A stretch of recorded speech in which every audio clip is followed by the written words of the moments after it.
Now, I just wanted to give you some insight about why the standard deviation is such our favorite measure of dispersion.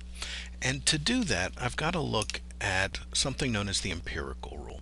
The empirical rule describes a distribution and the relationship, this bell-shaped distribution, where there's a very high concentration of values around here and down below. In this distribution, this bell-shaped distribution, there's a large number of values right at the mean, and then it slants off. Well, the empirical rule says that if you have this bell-shaped curve, if you go one standard deviation above the mean and one standard deviation below, approximately 68% of the values are in this region.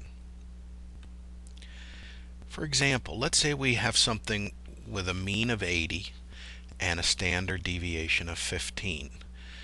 One standard deviation above the mean would be what? It would be 15 above 80, which is 95. One standard deviation below would be 65. And the empirical rule tells us that 68% of all the values are in that region. If you go two standard deviations above and below the mean, 95+% of the values are in that region. So, for example, with a mean of 80 and a standard deviation of 15, two standard deviations above the mean would be about 110.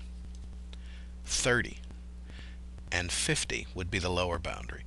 And the empirical rule is telling us that 95+%, it's actually more than that.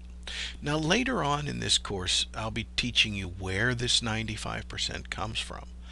But for right now, let's just chalk it up to the empirical rule. Finally, if you go three standard deviations above and below the mean, essentially 99.7% of the values are in this region. So in the case of a mean and a standard deviation, a mean of 80, this should be 80. Three standard deviations above the mean would be 45 above the mean, which would be 125.